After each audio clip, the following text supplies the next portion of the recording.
Seperti yang saya jelaskan tadi, manusia diciptakan dari debu tanah atau dari tulang rusuk, hidup oleh nafas atau roh Allah, dan itulah yang membuat dia disebut segambar dengan Allah. Jadi tidak semua manusia sekarang itu segambar dengan Allah. Sebab ada. Saya juga berterima kasih untuk kepercayaan dari teamwork Koci untuk membagikan sesuatu di seminar yang keempat ini. Ya kiranya ini bisa menjadi dasar buat kita semua untuk kita melangkah lebih jauh ke depan. Nah, saya akan membagikan mengenai satu tema atau topik yang seringkali ya seringkali bias ya, disalahpahami. Ada yang mengartikan ini dan itu sampai akhirnya maknanya sendiri yang esensi menjadi hilang dan kemudian semua mengartikan masing-masing menurut pikirannya sendiri. Nah, kali ini kita akan secara praktis nanti bagaimana mengulas keluar dari mental miskin dan membangun kebiasaan kaya. Di sesi yang ketiga akan ada 3 sesi, tiap sesi 15 menit dan diikuti dengan tanya jawab.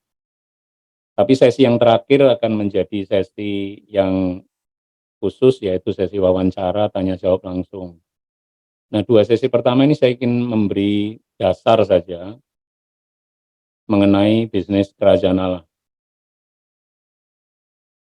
Nah, saudara-saudara, kalau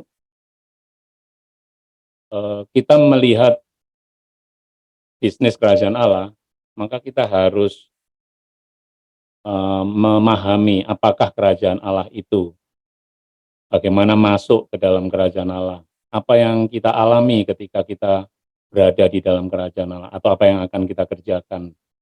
Jadi bagian pertama ini kita akan melihat dulu hakikatnya dari kerajaan Allah. Nah, saya mau memberikan pandangan secara umum saja bahwa kerajaan Allah itu tidak pernah didefinisikan seperti Kamus Bahasa Indonesia. Ya, misalnya meja adalah apa gitu. Kerajaan Allah tidak pernah didefinisikan secara eksplisit oleh Al-Masih. Tapi kerajaan Allah diberikan sebuah perumpamaan, biasanya untuk menjelaskan kerajaan Allah ini, maka Al-Masih menggunakan perumpamaan atau kiasan atau contoh perbandingan, analogi, supaya mudah dimengerti oleh pendengarnya. Sebab memang kerajaan Allah itu tidak bisa didefinisikan atau dibatasi dengan pikiran dan pengetahuan manusia yang begitu terbatas. Jadi untuk mengerti tentang kerajaan Allah, kita harus belajar dari Yesus saja. Jangan memakai arti-arti yang menurut pikiran manusia atau pikiran kita sendiri. Kemudian kerajaan Allah sebagai pemerintahan Allah yang kekal, yang sudah ada sebelumnya dan akan ada untuk selama-lamanya. Itu di dalam sejarah Perjanjian Lama itu dibayangkan atau diberi gambaran dalam sejarah Perjanjian Lama. Nanti kita mau melihat itu. Dan kemudian dalam Perjanjian Baru diantar oleh Yohanes Pembaptis yang menunjukkan kepada Al-Masih atau Yesus Kristus sebagai penggenap dan wujud nyata dari kerajaan Allah di bumi. Kerajaan Allah juga menjadi inti dari seluruh rencana Allah yang diwujudkan dalam pribadi Al-Masih, ajaran Al-Masih, dan pekerjaan Al-Masih atau Yesus Kristus. Nah, ini mungkin menjadi gambaran yang mungkin lebih menjelaskan sedikit. Nah, kerajaan Allah sudah dinyatakan dalam sejarah Perjanjian Lama. Kita lihat Perjanjian Lama dulu, bahkan sebelum penciptaan, pada waktu penciptaan, dan kemudian dalam sejarah Perjanjian Lama, sejarah Israel, yang dari awal sampai akhir, Allah menunjukkan bagaimana kerajaannya dinyatakan. Kerajaan Allah juga mengandung dua aspek, yang surgawi dan yang bumi atau duniawi. Aspek yang kekal dan aspek sekarang.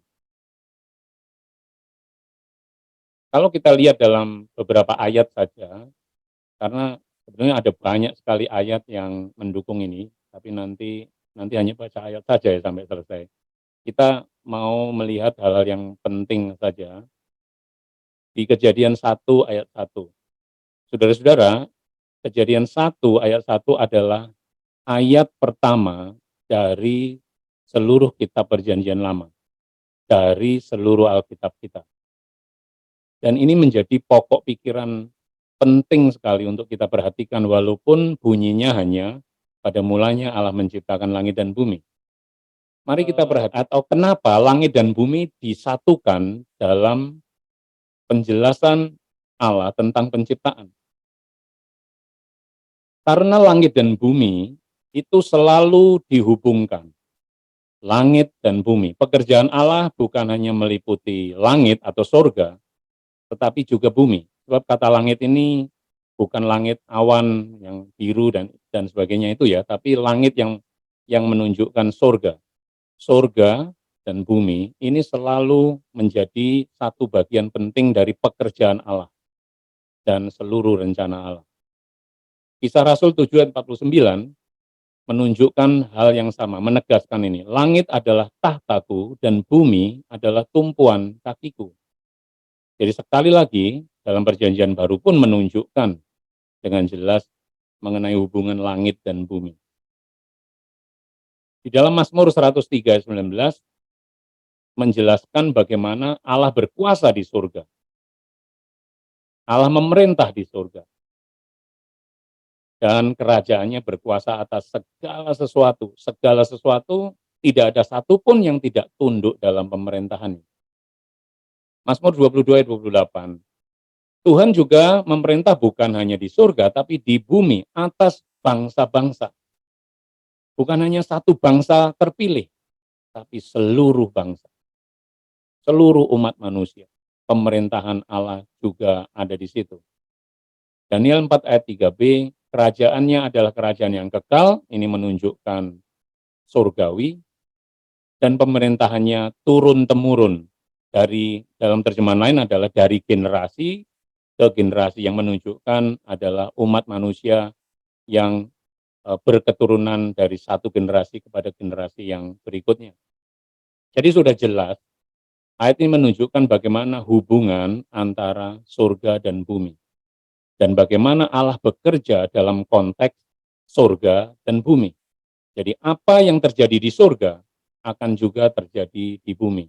Demikian juga kita sebagai umat Allah, kita juga berdoa supaya datanglah kerajaan Allah, jadilah kehendakmu, di mana kalau jadilah kehendak Tuhan berarti ada pemerintahan Allah di situ, di bumi ini seperti di dalam surga.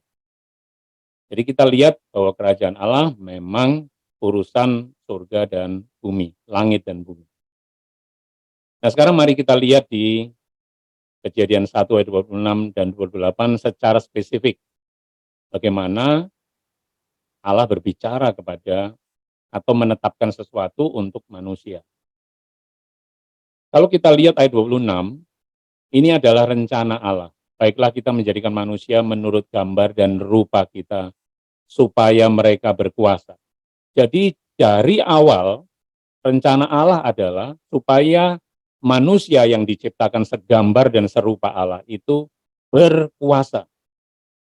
Berkuasa adalah menunjukkan bahwa si pemberi kuasa adalah otoritas yang tertinggi, yang memberikan kuasa kepada manusia, sehingga manusia juga memiliki kuasa. Nah ini rencananya. Kemudian ayat 27 adalah perwujudannya, pelaksanaannya. Maka Allah menciptakan manusia itu menurut gambarnya. Menurut gambar Allah diciptakannya dia. Saudara-saudara, Allah menciptakan manusia menurut gambarnya, entah dari debu tanah, entah dari tulang rusuk. Entah saudara yang dilahirkan dari rahim ibu, entah caranya bagaimana, semuanya itu menunjukkan manusia yang menurut gambar Allah. Nanti akan kita lihat lebih dalam lagi. Ayat 28, kemudian setelah Allah menciptakan manusia menurut gambarnya, laki-laki dan perempuan, maka Allah memberkati mereka. Kemudian Allah berfirman. Jadi setelah Allah memberkati mereka dengan kehidupannya, maka Allah berfirman kepada mereka, manusia yang hidup karena roh Allah yang segambar dengan dia. Beranak cuculah, bertambah banyak, penuhilah bumi, taklukkanlah itu, dan kembali kata berkuasa. Jadi kata berkuasa atau menerima kuasa dari kerajaan Allah itu tidak bisa dilepaskan dari, dan kita mulai melaksanakan itu dengan beranak cucu, bertambah banyak, memenuhi bumi dan menaklukkannya, hingga kuasa itu ditegakkan di segala tempat, atas segala makhluk. Jadi ini rumusannya, kalau kita bisa melihat rumusan yang baku ini. Ada penciptaan manusia, ada berkat Allah, dan ada ketetapan Allah. Saudara-saudara, seperti yang saya jelaskan tadi, manusia diciptakan dari debu tanah atau dari tulang rusuk, hidup oleh nafas atau roh Allah, dan itulah yang membuat dia disebut segambar dengan Allah. Jadi tidak semua manusia sekarang itu segambar dengan Allah. Sebab ada manusia yang tidak hidup oleh karena roh Allah. Kemudian berkat Allah itu apa? Kesempurnaan dari Tuhan, kehidupan dari Tuhan, kemuliaan dari Tuhan, yang ditunjukkan dengan roh Allah yang diberikan memenuhi manusia. Berkat Allah juga adalah menggambarkan pemeliharaan Allah. Itulah sebabnya manusia ditaruh di Taman Eden, manusia terpelihara di situ. Berkat Allah juga menunjukkan adanya kewajiban Allah atau tanggung jawab Allah untuk memelihara kita, tetapi juga tanggung jawab kita yang diberkati untuk taat pada perintah Allah. Kemudian setelah itu barulah kita menerima mandat, menerima ketetapan, menerima keputusan Tuhan untuk beranak cucu bertambah banyak, penuhilah bumi, taklukkan dan berkuasa. Ini menjadi semakin jelas buat kita. Kita hafalkan, kita mengerti skema ini nanti akan muncul berkali-kali. Saudara-saudara, masalah terjadi, dosa muncul, manusia jatuh dalam dosa. Manusia memilih untuk memberontak kepada Allah dan mentaati anjuran dari iblis. Manusia memilih untuk meninggikan diri. Manusia memilih untuk sombong, menganggap dirinya bisa sama dengan Allah karena tertipu oleh godaan iblis. Dan itu sebabnya Hawa dan Adam juga melanggar perintah Allah dan ketetapan Allah. Jangan makan buah itu, tapi mereka memakan buah yang dilarang itu. Akibatnya adalah manusia, Adam dan Hawa, kehilangan kemuliaan Allah, kehilangan roh Allah. Roh Allah diambil kembali. Roma 3 menunjukkan ini bahwa karena semua manusia berdosa dan kehilangan kemuliaan Allah. Roh Allah yang awalnya menghidupkan manusia itu ditarik dan manusia menjadi makhluk hidup yang sama kualitasnya dengan hewan dan tumbuhan tanpa roh Allah. Itulah sebabnya manusia dan Adam dan Hawa menjadi tidak lagi segambar dengan Allah. Demikian juga keturunan-keturunannya. Itu sebabnya orang berdosa bukan karena dia melakukan dosa, karena dia memang tidak lagi segambar dengan Allah. Dalam berkat Allah, manusia kehilangan semua berkat Allah. Karena manusia sudah berada di bawah kuasa dosa. Manusia harus terusir dari Taman Eden, keluar dari pemeliharaan Allah. Yang dulu manusia tidak perlu bekerja keras, tapi kemudian manusia harus bekerja keras. Karena keluar dari pemeliharaan Allah. Dan akibatnya, Allah harus menunda pelaksanaan mandat yang sudah diberikan. Manusia tidak lagi bisa berkuasa, Manusia mungkin beranak cucu sama seperti hewan dan tumbuhan bisa berkembang biak, tapi tidak ada kuasa untuk menaklukkan bumi atau menaklukkan alam ini. Tetapi yang sangat menghibur kita adalah dalam dosa manusia itu Allah memberi janji adanya penyelesaian dosa. Allah berkata keturunan perempuan. Keturunan di sini bukan menunjuk kepada jamak, keturunan-keturunan perempuan. Artinya semua orang bisa meremukkan kepala ular. Tidak bisa. Hanya Yesus yang bisa meremukkan kepala ular. Jadi di sini praktisnya, saudara-saudara, saya seringkali heran dengan pelayanan-pelayanan yang kemudian menyatakan bahwa mari kita berdoa dan melakukan peperangan rohani untuk mengalahkan ular. Kita tidak pernah mengalahkan ular. Yang mengalahkan ular hanya Isa Al-Masih. Kita hanya mendeklarasikan bahwa ular sudah kalah oleh karya Al-Masih di kayu salib, kematian dan kebangkitannya. Dan itu sebabnya kita kembali ke dalam kerajaan Allah. Itu ada janji untuk kita dikembalikan, dimasukkan kembali dalam ketetapan Allah. Sudah dekat. Ini Yohanes Pembaptis yang mengantar kembali kerajaan Allah sudah dekat. Bagaimana masuk ke dalam kerajaan Allah? Kalau sudah dekat terus kapan masuknya ya? Kita harus masuk dong. Bagaimana caranya? Dan Yesus mengatakan dalam Markus 1 ayat 15, dia dengan tegas, waktunya telah genap, kerajaan Allah sudah dekat, bertobatlah dan percayalah kepada Injil. Sangat sederhana untuk masuk kerajaan Allah, bertobat dan percaya adalah saudara mendengar Injil dan Roh Kudus bekerja di dalam hati saudara, membuka mata saudara untuk melihat sesuatu yang berbeda, yang selama ini mungkin tertutup karena buta. Roh Allah menyadarkan saudara akan dosa, akan kebenaran dan penghakiman. Lalu saudara memutuskan, waduh, begitu besar ya dosa saya mau diampuni, saya mau kembali kepada Allah. Lalu saudara percaya di dalam hati saudara bahwa Injil adalah firman Allah yang menjadi manusia, Injil adalah Yesus Kristus. Saya mau menerima Yesus, saya mau mengalami Injil itu. Dan percaya pada pekerjaan Yesus di kayu salib, yang mati, dikuburkan dan bangkit kembali. Tapi bukan hanya itu, kita percaya kepada Yesus bahwa dengan percaya kepada Dia, kita menerima pengampunan dosa seluruhnya. Kita menjadi berkenan di hadapan Allah. Kita tidak lagi berusaha supaya kita berkenan kepada Allah. Kita yang dahulu jauh menjadi dekat, menyatu dengan Allah. Karena dosa kita sudah dibersihkan dan kita dipenuhi oleh Roh Allah. Kemudian kita memberi diri rela untuk dibaptis, untuk sama dengan Yesus, bangkit menjadi manusia baru sama sekali di dalam Kristus. Saudara, ada skema ini yang nanti akan saya munculkan kembali. Di dalam perbandingan di dalam kitab Kejadian dengan perjanjian baru. Mirip sekali.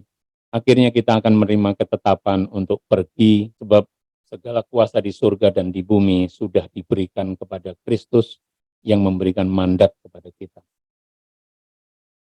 Bagian yang kedua nanti, kita akan melihat apakah bisnis kerajaan Allah itu, siapa yang bisa mengerjakan bisnis itu, dan apakah pekerjaan utama kita sebenarnya di bumi ini sebagai manusia baru, dan bagaimana mengerjakan bisnis Allah. Kita akan ikuti nanti di sesi yang kedua,